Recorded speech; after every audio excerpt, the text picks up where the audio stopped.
As telecomunicações passam por um período de mudanças rápidas.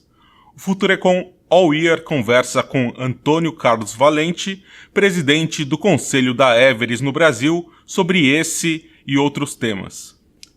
Valente, como os serviços via internet mudaram as telecomunicações? Olha, Renato, eu acho que a internet mudou muito mais do que os serviços de telecomunicações apenas. Acho que a internet mudou a vida das pessoas, né? E no caso dos serviços de telecomunicações, existem evidências muito claras dessas mudanças. Serviços que eram considerados fundamentais para a sociedade acabaram sendo substituídos por outros que tiveram a internet como meio, né? O caso das mensagens curtas, o caso da própria voz, que hoje começa a circular tunelada dentro da internet, mas começaram também a surgir aplicativos novos, como as aplicações de imagens e de vídeo, que começaram a se tornar extremamente corriqueiras, né?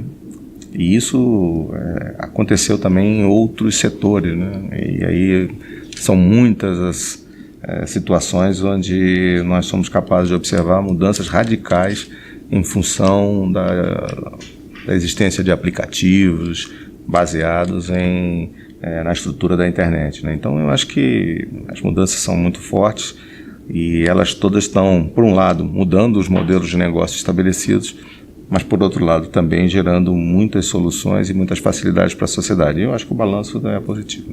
Como as operadoras podem enfrentar esse cenário? Olha, eu acho que cada vez mais o mercado de telecomunicações tem que ser um mercado onde você tem que construir parcerias sólidas com esses novos players, né? Eu acho que cada vez mais essas soluções são aquelas que geram valor para a sociedade, geram valor para os usuários, mas terão que trafegar por essas redes, que são redes onde cada vez mais se exige capacidade, se exige qualidade, se exige presença em praticamente todo o território. E eu acho que essa interação entre as chamadas operadoras over the top e as operadoras de telecomunicações, elas acabam promovendo uma integração benéfica para a sociedade. Obviamente sem prejuízo que as próprias operadoras também desenvolvam as suas soluções, também desenvolvam os seus aplicativos. Acho que nós estamos num momento tão rico onde praticamente não há limite para a criatividade, não há limite para a inovação. O que a gente tem que ter muito claro é de que cada dia a gente quebra um paradigma, cada dia a gente encontra uma solução nova e certamente isso não vai mudar no futuro, nem no futuro próximo, nem no futuro de médio prazo. O que as grandes empresas precisam fazer para se relacionar bem com as startups? Olha, eu acho que toda grande empresa ela tem uma capacidade muito grande de gerar inovação, né? A inovação que você faz nos processos, que são os processos usuais da empresa, todas as empresas fazem isso frequentemente, né? O grande problema é a inovação disruptiva, né? Aquela que não é um processo de inovação contínua, que esse é um processo dominado pelas grandes empresas, pelas médias empresas. O grande problema é o processo de inovação disruptiva. E a inovação disruptiva, ela tem uma dificuldade muito grande de ser praticada e desenvolvida numa grande empresa. Acho que todos nós que já tivemos essa oportunidade de viver em grandes empresas, conhece todas as iniciativas que foram desenvolvidas, mas conhece também todas as dificuldades que você acaba enfrentando para não desfocar a tua organização do resultado, para não desfocar a tua organização dos grandes números, né? E eu acho que as startups, de certa forma, elas vêm a resolver um pouco dessa questão. Você pode gerar um ecossistema, nesse ecossistema você tem essas empresas que, como característica principal, tem a possibilidade de errar, a agilidade, a falta de compromissos com resultados imediatos. E eu acho que esse é o ambiente mais propício para que a inovação disruptiva aconteça, né? Acho que se nós formos pesquisar, especialmente no mundo das tecnologias de informação e comunicação, a grande quantidade das soluções inovadoras disruptivas vieram de ambientes como esse, né? Então eu acho que esse é o cenário que mais favorável a gente poderia contar para que essa inovação disruptiva viesse a acontecer.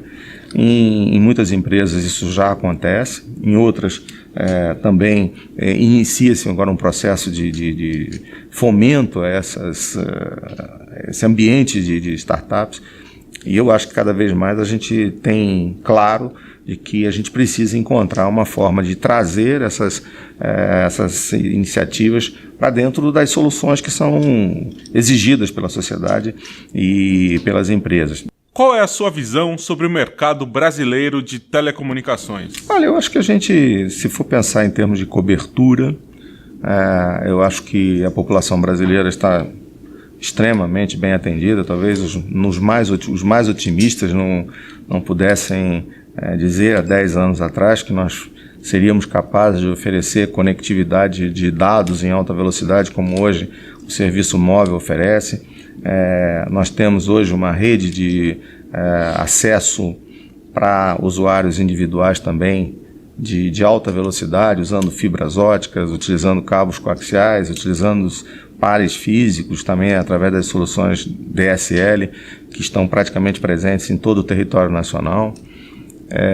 Eu acho que a população brasileira tem uma cobertura boa, uma qualidade boa, os preços mais ou menos nivelados internacionalmente, com todas as distorções que são introduzidas pelo nosso sistema de impostos.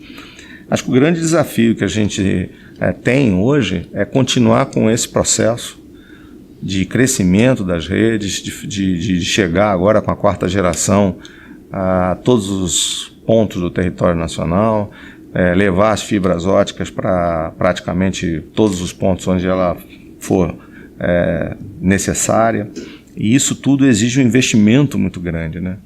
E a gente sabe que as empresas de telecomunicações no mundo inteiro vivem uma situação de estresse nos seus modelos de negócio, porque as suas receitas, que eram receitas de toda a vida, especialmente a voz, começam a sofrer os ataques dessas soluções que foram objeto da tua primeira colocação, né? A questão da voz utilizando outras plataformas. Então eu acho que elas todas têm uma dificuldade de como gerar recursos que serão aplicados em volumes de investimentos cada vez maiores. Isso não é um desafio brasileiro, isso é um desafio de todas as empresas do mundo.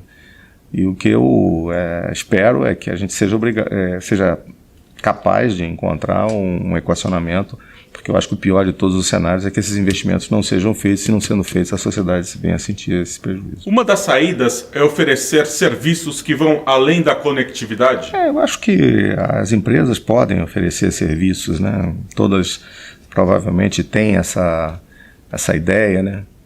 Agora, eu acho que no caso de telecomunicações, o que a gente tem que observar é que essas empresas são empresas que têm coberturas nacionais, na maioria das vezes, têm regulação muito específica do território onde elas atuam. Muitas vezes tem também regulação concorrencial, regulação do direito do consumidor, e elas acabam competindo com plataformas que são globais e que muitas vezes não tem nenhum tipo de regulação. Então é um embate bastante difícil, né? E eu volto a dizer, eu acho que certamente a solução passa por uma cooperação entre esses dois lados do mundo, de forma que, afinal, seja possível oferecer soluções inovadoras que essas plataformas oferecem e, por outro lado, não deixar de contar com as redes que suportam essas plataformas e que, no final, essa combinação é a combinação que vai gerar mais valor para a sociedade.